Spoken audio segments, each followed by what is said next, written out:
I'm Chris Ryan, Director of Planning and Building. I'm just going to give you the logistics and then turn it over to those who are here. So we do have bathrooms out in the back hallway, emergency exits, I guess, wherever you find the door here. And I know there's some drinking fountains in the back, downstairs as well. So without further ado, I want to turn it over to the Select Board Chair, Elizabeth Dion, for just a few brief comments.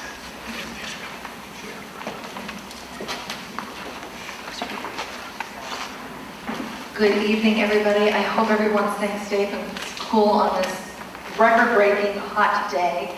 I'm Elizabeth Dion, Chair of the Belmont Select Board. I am purely for form's sake convening a meeting of the Select Board because my colleague Taylor Gates is here, although I think he'll be leaving in about 45 minutes. Unfortunately, we've been receiving a number of various procedural complaints lately, and so we are crossing T's and dotting I's so we stop spending time and money on legal counsel. So I am convening this meeting at 6:06. There will be no discussion, there will be no deliberation, there will be no business, and I will be taking no comments from the public, and we will adjourn when Taylor leaves. So having done that... Can you speak a little slower? I can't understand anything you're saying. Sure. So, Elizabeth Dion, Chair of the Belmont Select Board. That part. It's 6:06 p.m. What time are we? I am convening a meeting of the Belmont Select Board because my colleague Taylor Gates is here. We posted this as a meeting. We, however, will not be conducting any business. We will not be taking any comment. We will not be conducting any deliberation. The reason that we are convening this is we've received some open meeting law complaints lately when 2 or 3 of us were at the same event. And so we spend money on legal counsel every time we receive one of these complaints. So we are calling meetings whenever we might be at the same event, even though we don't technically have to do this, but it's to avoid spending more money on legal counsel. So I'm convening this meeting as long as Taylor's here, but he'll be departing at 6:45 p.m. With that out of the way, I want to welcome all of you here and thank Chris for his work, thank Able City for their work, and just briefly review the fact that all 3 of the current members of the Select Board ran on platforms of diversifying the town's tax base. And this is a small piece of that, but it will grow to, it will expand to incorporate other parts of Belmont, including the next project will be the Brighton Street corridor. This is part of an overall project of economic development for the town. We're in the process of also a comprehensive plan that should be done in about 15 months, and the charge of that comprehensive plan prioritized economic development. The reason for this is, I'm sure all of you received your tax bills this past week, as did I. We are in tight financial circumstances, and this is one of the ways that we hope to at least, we can't promise there will be no future override requests, but at least we hope to mitigate the amounts and the number of those.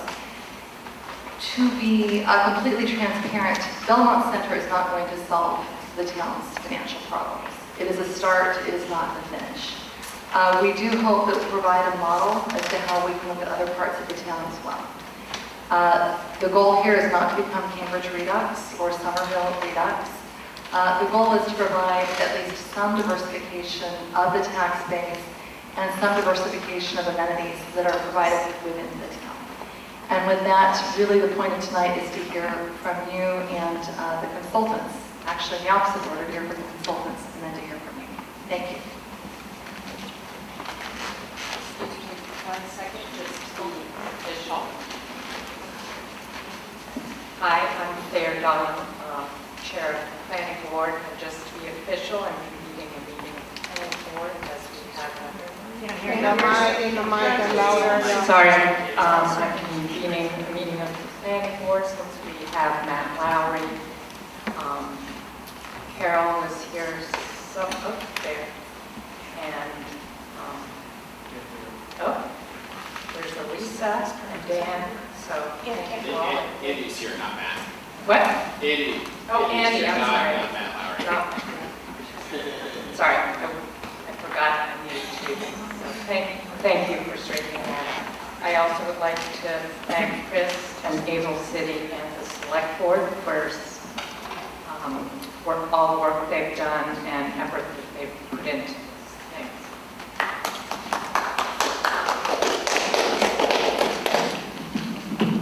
Well, thank you for having us. My name is Jason King. I'm a project director at Able City, co-owner, and a co-author of the form-based code, which we're going to discuss. And this is a terrific turnout. You know, urban planning doesn't usually get turnouts like this. This is very exciting. Communities across the Northeast are looking to diversify and increase their tax base. We're working in Somerville. We're working in South Kingston, Rhode Island. You know, Somerville is a much larger population, and we're lucky to have even a fraction of this many people. So this is really exciting, and this is a credit to you. You know, it talks about how Belmont's a place worth protecting and looking after, and being a steward of. And we're honored to be here.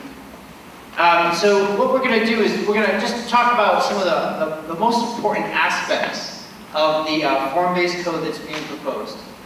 And then there's time for you to take the post-it notes and to take the markers and to mark up the pieces of the code that you see around the room. Every important page of the code, with the exception of the definitions, we could say that. Every page of the code, with the exception of the definitions, is there around the room for you to review.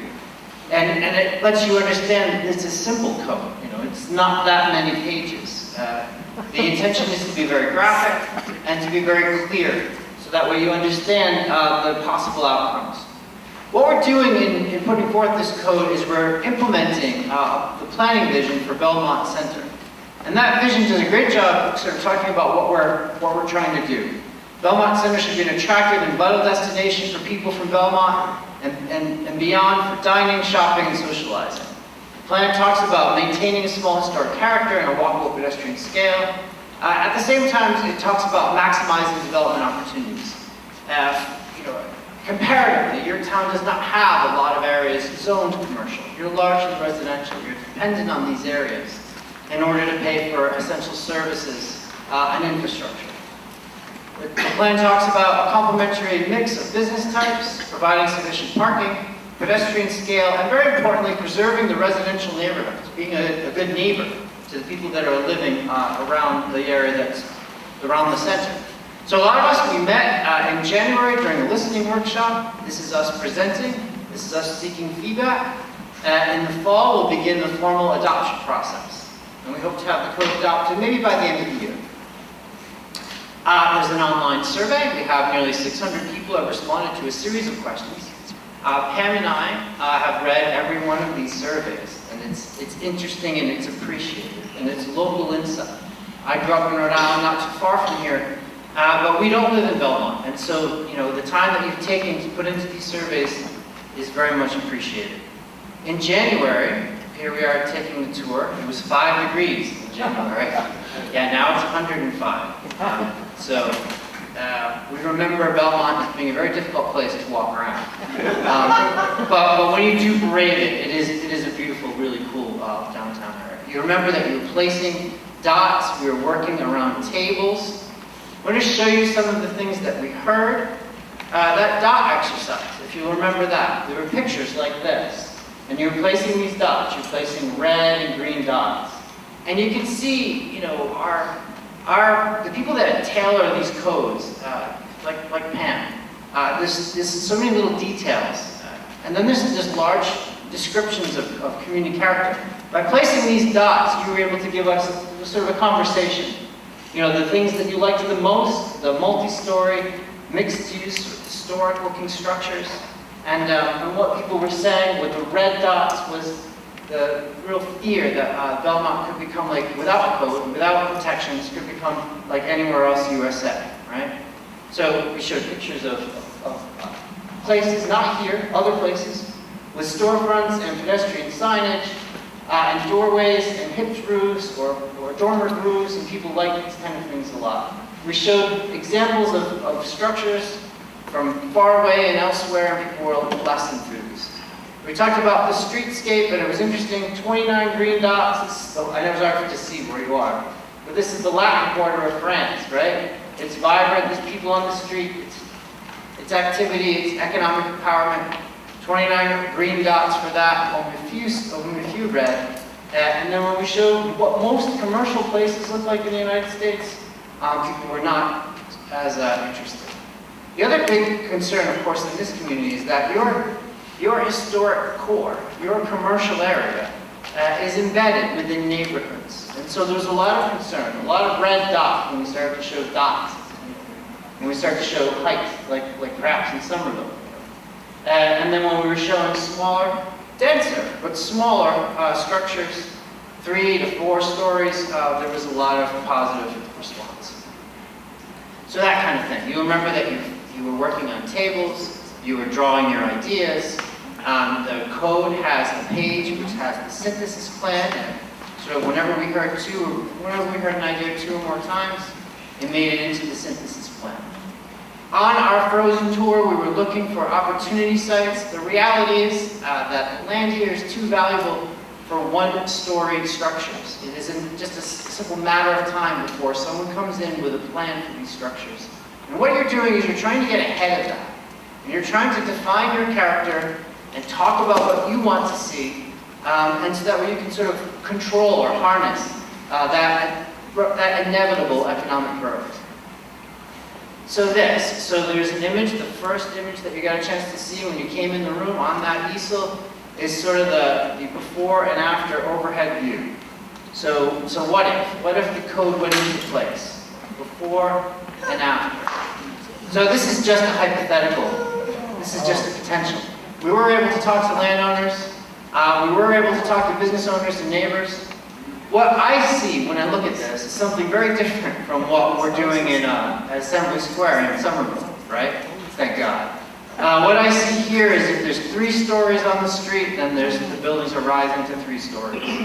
I see across the street from 4-story structures, there are 4-story structures. Essentially what's happening is things are appearing in context and preserving community character. So it's just sort of modest. Compared to Somerville or southeastern Rhode Island even, this is a very, very light touch in terms of urban planning. Now, one area where the change could be potentially more dramatic is Claflin Street. So right now, Claflin Street has an important role, right? It's a parking area, and it should continue to be a parking area. If this place was to reach its full economic potential, then that area, that surface parking would have to transform into something structured. This code doesn't necessitate that. Like, this code doesn't make a parking structure. A parking structure is a complicated financial agreement created by the public and the private sector. But what if you took the surface parking and you were able to take that parking and sort of put it one story after another? You basically stack those cars high instead of wide. It is possible for Claflin Street to become a really cool perpendicular Main Street, sort of a second Main Street. What the form-based code does is it ensures that the buildings are close to the street, that there's awnings, that there's street trees, there's lamps.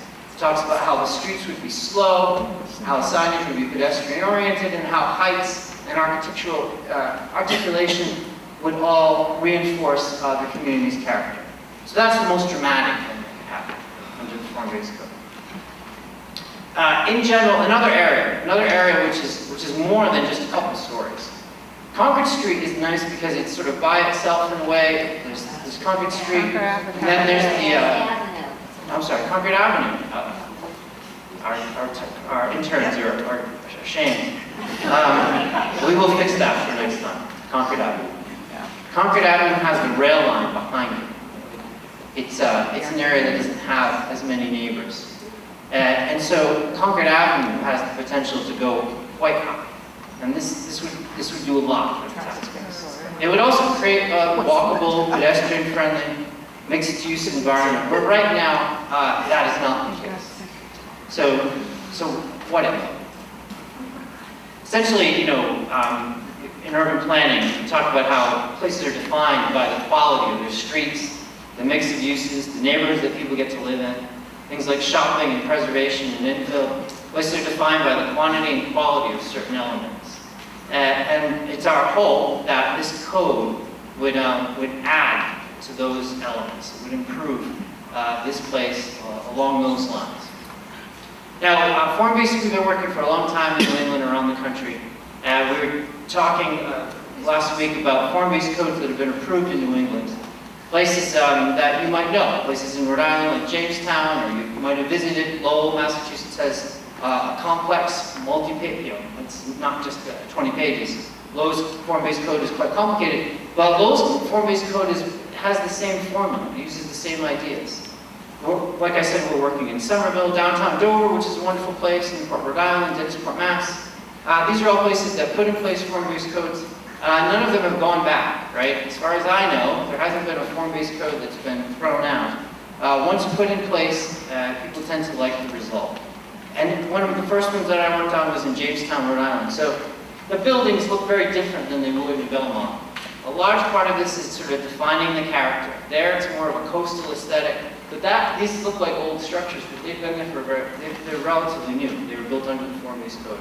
You define the character, and every new building sort of reinforces that character.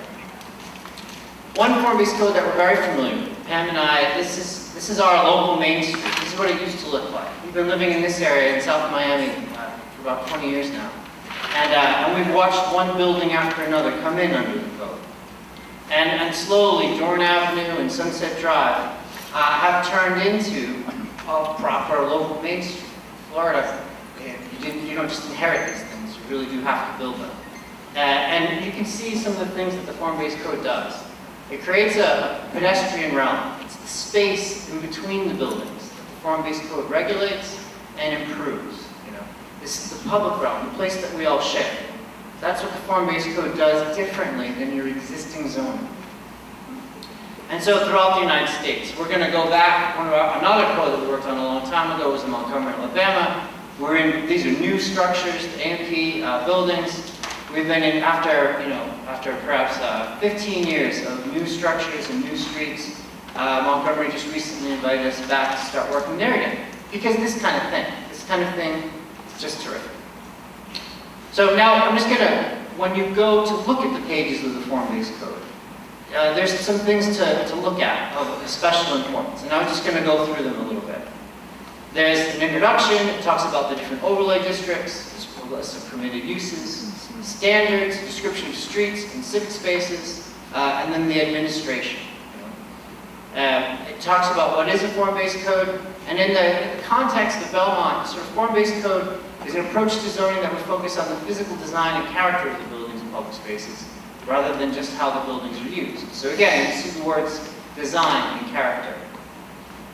And then the code starts with those pictures that we looked at with the vision. This is, if you only have time to look at one page, this is the most important one. This is the one that summarizes everything. The regulating plan is the map, and the standards. The map has zoning districts that have colors, and the colors are here. And this summary chart tells you all things, the height, the build-out, percentages. It's hard to tell from where you are in this light, but this is a very highly tailored code. Sometimes it's just one color or two colors. This is 5 colors for a relatively small area, and this was, Belmont recognizes that one size doesn't fit all. And so, Chris especially went lot by lot, working with our staff, looking at the different sites, measuring, surveying, and so take a look at this map, see if we got it right. I'd only consider the code at this point, say 85% done. We very much are taking input. Take a look at the section called rear accommodations. So what's interesting about this is that every code has a setback in the rear lot line. What this one does also is it sort of steps back buildings. So that way buildings are getting farther and farther away from potential residences. The higher you go after 2 stories, the more you're sort of pulling away in order to prevent intrusion into view sheds and blocking of light. The district standards are very, very illustrative. You can take a look at the page. This is the FB4 zone, you can take a look and see if the outcome, and these are other places. Some of this is new urbanism, some of this is historic urbanism. Take a look at the character.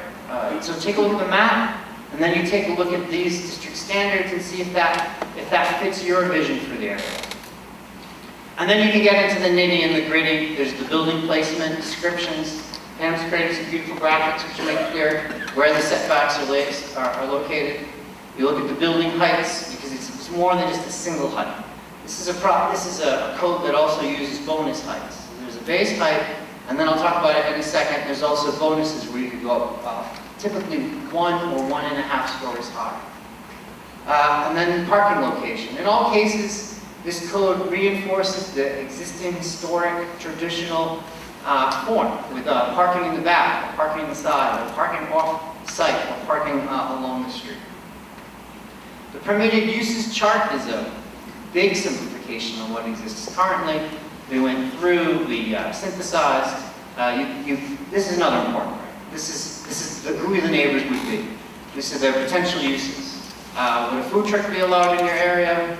Would a museum? Would an ATM, right? So these are you look at these different letters to see what's permitted. Generally, we sort of kept the existing uses that were allowed and put them, sort of brought them into this chart. So there's no big changes. There's no landfills. There's not even daycares. For the most part, given how tight that relationship is between your commercial and your residential, there aren't any big changes in the permitted uses chart. But nevertheless, it's important. Form-based code has building standards, and it talks about how the buildings in Belmont have generally basically tops, middles, and bases. It talks about cornice lines and expression lines. These break down the massing of structures. It talks about the different bays, so that way there's unity in the architecture. The code brings back the idea of frontages. If you look at the old historic pictures throughout the town hall, you see that there used to be galleries and colonnades. You used to have even bigger, cooler, more ornate storefronts. Forecourts, stoops, porches, these things all commonly appeared. And this code brings those concepts back. And again, we're trying to revive the tradition of the storefront. It used to come so naturally to architects and to developers. And then the art was forgotten, and we're trying to bring that back. And there's no better place to do that than in Belmont. The other interesting thing here is that you have the gabled roof, the dormer roof. So the gable, sometimes you call it a pitched roof, that sort of triangle at the top. And sometimes the gable end is facing the street, and sometimes the gable end, or sometimes the sloped side is facing the street. Well, what the code says is that this is a desire, like this is something that people are interested in. We saw a lot of green dots whenever we showed the sloped roofs, much more than the flat roofs. And so the code encourages that. It allows this extra half story if you're going to put in that sloped roof. So that's something unique to this code. Should there one day be that parking garage that I showed the possibility of, the code describes how it needs to be lined. It needs to be essentially invisible. Too often in metropolitan Massachusetts, you just see the parking garage. And it's big and it's vacant, and it's sort of a blight on the horizon. In the case of Belmont, the parking garage would always have to be behind the buildings, either mid-block or directly behind. So that way there would be parking, and there'd be a way in, but it wouldn't be the most dominant visual image in your downtown area. The code encourages shared parking, it allows shared parking. The previous code did not do that. And it says no new curb cuts on Leonard Street, which is important. And then there's what's called the public benefits, and that's the page over there on that corner. Public benefits talks about this extra bonus height that you're able to get. The most likely ways people would do that is by providing more than 2 commercial floors. So typically in New England, the first floor is commercial and the second and the third is either office or it's residential. What this is doing is encouraging commercial because the more commercial you have, the larger your tax base, the more property taxes that are paid, and also sales taxes. So we're saying if you have 2 commercial floors instead of the typical 1, then you're allowed to go up an extra floor. We've always been looking for the mid-block arcade, the way that you're able to go from Leonard Street to that parking area on Claflin, there's a bonus for that. And then there's also a bonus for designated open spaces. Every single lot in this code would have to provide an open space, but if you provide a nice little pocket park, a cool little spot for the public, then that's something that would also allow an extra story or story and a half. One thing that's different about this code compared to your other one is that the streets are all designed, right? And every street is a multimodal street, so it's a street that allows pedestrians and cyclists as well as vehicles. There are relatively narrow lanes with on-street parking and street trees required in all cases.